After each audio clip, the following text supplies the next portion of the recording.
Welcome to the deep dive. We sift through stacks of info, find the crucial bits, and lay them out for you. That's the plan.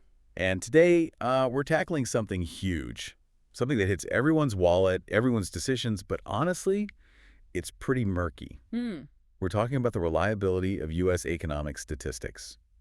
Especially that big one. Everyone watches the jobs report. Right, the monthly numbers. Always big news. Exactly. And remember that whole situation, it felt like pure political drama when President Trump fired the head of the Bureau of Labor Statistics of BLS. Oh, yeah, that definitely made waves. It came right after a jobs report showed, well, pretty weak growth. And maybe even more importantly, it had these huge downward revisions. Yeah, that was the kicker. Over 250,000 jobs they previously reported just, poof, vanished from the updated numbers. Vanished. Like they were never there. Now, okay, lots of talk about politics, bias, maybe even conspiracy. But the sources we looked at, they argue the real issue isn't that simple. No, it's deeper, more structural. Right, it's about the structure, the data itself. Issues that have been building up for a while. So our mission today is to unpack why these official stats might be, as one source put it, America's broken economic mirror. And what that actually means for you, trying to understand what's going on out there. Let's get into it. Yeah, definitely. We're not here to point fingers politically. We want to look under the hood, see how these numbers are actually made. How the sausage gets made, maybe? Something like that. We'll connect the dots.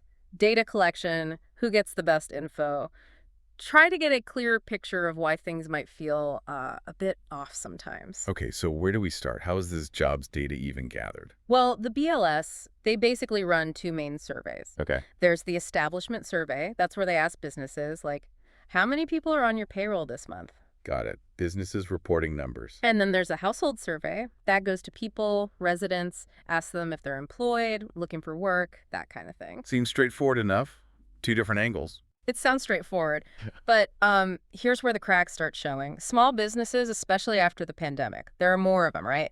And they're crucial. Yeah, absolutely. But they often just don't respond to the surveys. The response rates can be really low. How low are we talking? Shockingly low sometimes. Like, the reports might be based on data where only 55% responded. 55%? Yeah. Seriously? That's almost half the data just missing. Pretty much. Which leads to the question, how do they fill that giant hole, especially when the economy is bouncing around? Right, what do they do? Well, this is where it gets interesting. They use a technique called imputation. Imputation. Sounds technical. It is, but basically it's educated guessing. They look at past patterns from similar businesses or households and estimate the missing data. So they're guessing based on history. Exactly. Right. And you can see the problem, right? If the economy is changing fast, coming out of a pandemic, heading into a slowdown, those old patterns, they don't work anymore. So the guesses could be way off. Way off. Especially during big shifts. It just breaks down. And it's not just missing data, is it? There's this other discussion. Huh. Something about what counts as a new business. Oh, right. That's a big one. Many of these new businesses that pop up in the data aren't like storefronts opening. What are they then? They're often just registrations for gig work. Think about someone signing up to drive for Uber or deliver for DoorDash. So technically a business registration, but not a traditional job. Precisely. It gets counted in some ways, but it really skews the picture of actual job creation in the way most people think of it as, stable, full-time employment. That makes sense. It feels different. It is different. And how these new forms of work get counted or maybe miscounted compared to traditional jobs.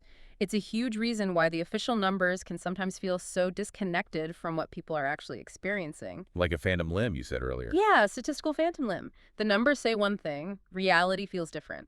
Okay, this next point really made me pause.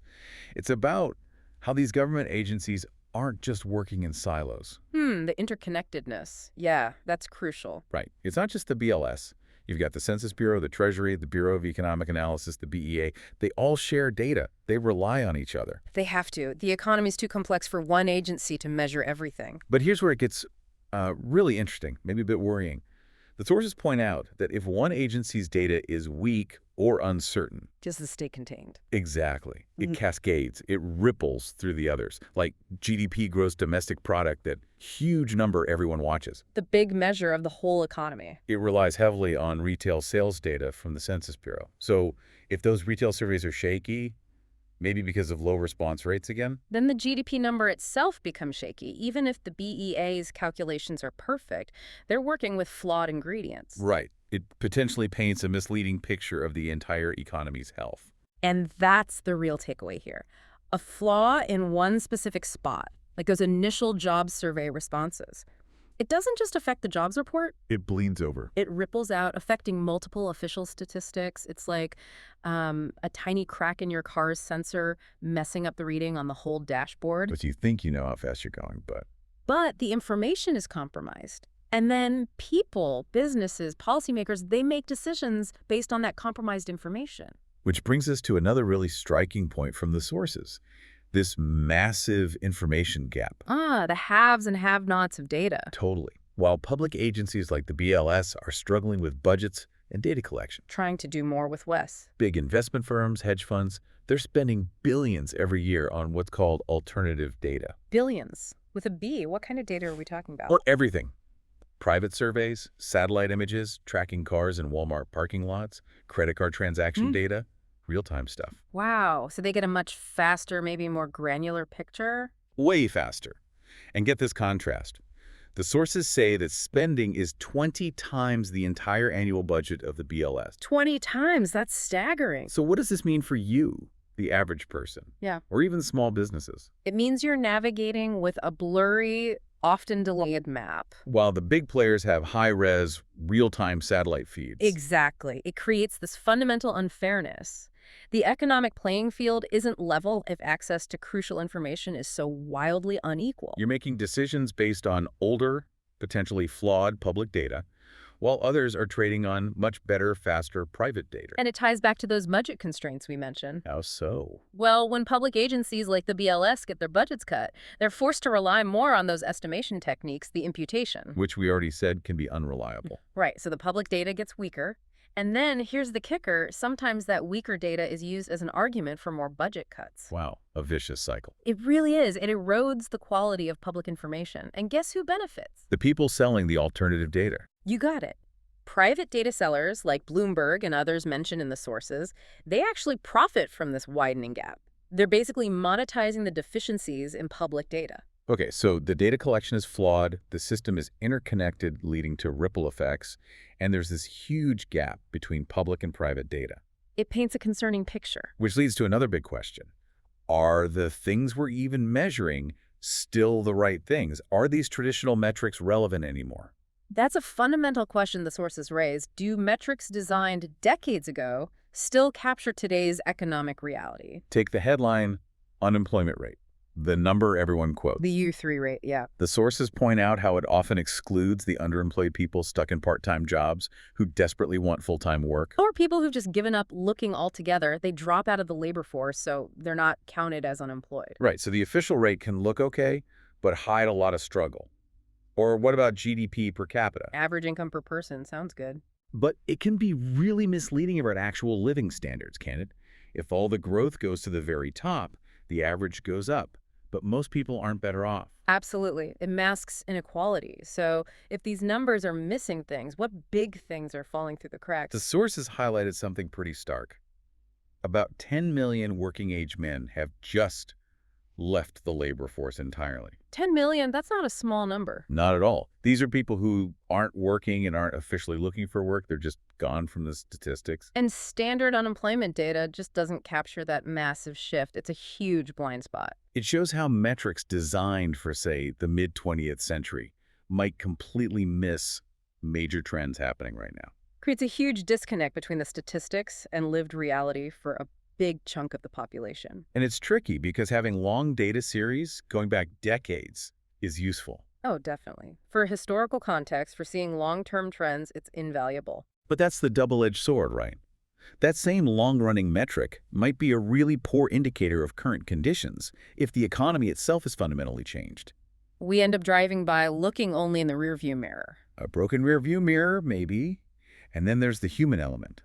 Politics. Ah, yes. How does that play into it? Well, increasing political polarization in the U.S. is apparently making people less willing to participate in government surveys in general. Just less trust. Or less willingness to engage. Maybe both. Skepticism, maybe feeling overwhelmed. Whatever the reason, response rates suffer across the board, not just for economic surveys. Okay, so lower participation overall. But it gets more specific. The sources suggest that who responds and how they respond might also be influenced by politics. How so? Like deliberately skewing answers. Potentially. The example given was pretty concerning. Some business owners might be more likely to report good news, positive data, only when their preferred political party is in the White House. Or maybe withhold data or emphasize the negative if they don't like the current administration. Exactly. So it's not just about if people respond, but whether the responses themselves might be consciously or unconsciously shaped by political leanings. That really undermines the idea of objective data. If the inputs are potentially biased based on who's in power. It adds another layer of uncertainty, doesn't it? Can you fully trust figures that might reflect political sentiment as much as economic reality? And think about the downstream effects. If people increasingly feel like the official numbers don't match what they see around them. Like we talked about before, that disconnect. Or if they start believing the numbers are politically manipulated, what happens to public trust? It erodes. People stop believing the data, stop engaging. Which makes it incredibly hard to have productive conversations about the economy, about policy solutions, if everyone's working from a different set of facts or distrusts the official ones entirely. It creates this chasm between the statistics on the page and the reality of people's lives. Yeah, a widening chasm. So let's try to pull this all together for you. What our deep dive suggests is that the problems with U.S. economic stats, like the jobs report, aren't really about some secret partisan plot. No, it's messier, more systemic than that. It's this complex mix of things. Outdated ways of collecting data, struggling to keep up. Especially with things like the gig economy. Right. Plus, serious budget constraints hitting these public agencies. Leading to more reliance on those shaky estimates. Then you've got falling survey participation, maybe some political bias creeping into responses. And overlaid on all of that is this massive growing gap between the quality of public data and the expensive real-time data the big financial players use. It all adds up. And the bottom line, the real consequence. These official statistics are becoming, well, less reliable and maybe more importantly, less relevant to the actual economic conditions millions of people are facing every day. The mirror is broken, as the source said. It seems cracked, at the very least. Maybe distorted. Hopefully, understanding all this helps you approach the economic news differently. When you hear that jobs number or the GDP figure. You'll have a better sense of what's behind that number, the process, the limitations, the potential blind spots. You can read the news with a more critical eye. Spot the potential cracks in that mirror. Which leads us to a final thought, something for you to chew on. Yeah. If this official economic mirror is broken, or at least significantly flawed, and if it's getting harder to fix because of all these pressures, what other ways do we need to start looking at our economy? Beyond the traditional numbers. Exactly. What new metrics, what different kinds of data, maybe even what qualitative insights do we need to develop and pay attention to if we really want to understand what's happening and make smart choices for the future? That's a big question. It is, but maybe one we need to start asking more seriously.